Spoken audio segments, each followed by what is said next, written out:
Conference, Mark Serwotka on behalf of the NEC, asking Conference to support motion A292. The Conference, this motion is put to you from the NEC to plot out a way forward now on pay 2019, given the regrettable result in the national ballot of failing to beat the threshold. But in failing to beat the threshold, we want Conference to recognise that we delivered our highest ever vote. Nearly 80% of members voted for sustained strike action and 91% of members voted for action short of a strike. As we said last night, we have no doubt that the ballot lasted a few short days more, we would have beaten the threshold, and if we'd been allowed to have online voting, we would have smashed the threshold. In fact, anyone who doesn't think we were close, look at the actions of the Cabinet Office. Sitting back a year ago, believing we'd never get near the threshold, this year, when they saw all of the activity that you were undertaking, we got a dozen legal threats within the last week of the ballot, preparing for the legal action they would have taken had we won. The Conference, we now have to look at what we do.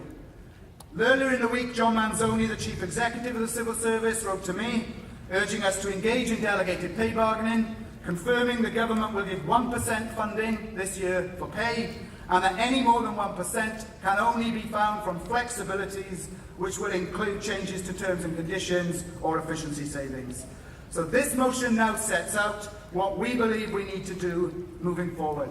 And as the bullet points in the motion say, Conference, we think our approach should cover all eventualities. We should recommit ourselves to campaigning for the repeal of the UK anti-trade union legislation. We should campaign for the abolition of restrictions on pay in the civil service and all related areas. That should include political lobbying. It should include preparing a submission to the Treasury and Cabinet Office before the next comprehensive spending review. It should engage with the Labour Party to explore civil service pay structures and national pay bargaining. And we should also agree that we should urgently issue guidance to our negotiators at delegate level, and we should authorise them to engage now in discussions with their employers about securing above-inflation pay rises. And as those discussions take place, we should ensure that we provide coordination and support to all of those employer areas of the union who will be engaging in discussions with their managers. Now, employers in 21 areas managed to beat the threshold. In 33 areas, we didn't do so. The majority that broke the threshold were in small employers, but we did beat it in one major government department. So our challenge now has to be to give all support to our members and our negotiators to see whether we can, in individual departments and collectively, coordinate a response to force the employer to give us decent levels of pay. As part of that, we should commit to exploring all legal options, challenging the statutory thresholds, addressing the deficits in collective bargaining and equal pay in the civil service, and also to carry out the organising initiatives required in all of those areas of the union that failed to reach the 50%.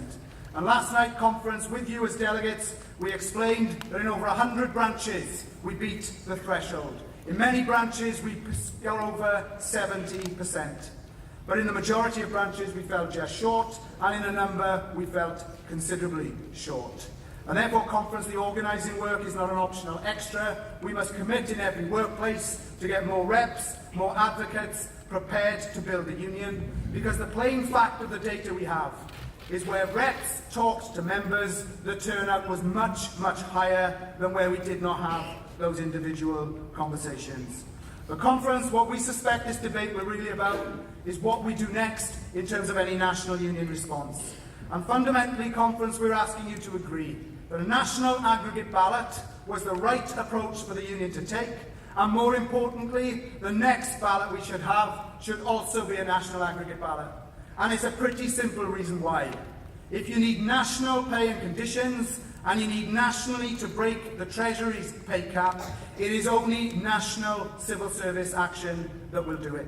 Anything less will allow the employer to divide and rule, try to play one off against another, and frankly will not shift the Treasury from its rigid 1% policy.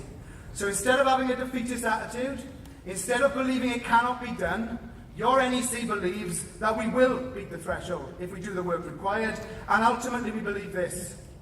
These disputes are not about just winning the ballot, that's important, it is about winning the strike.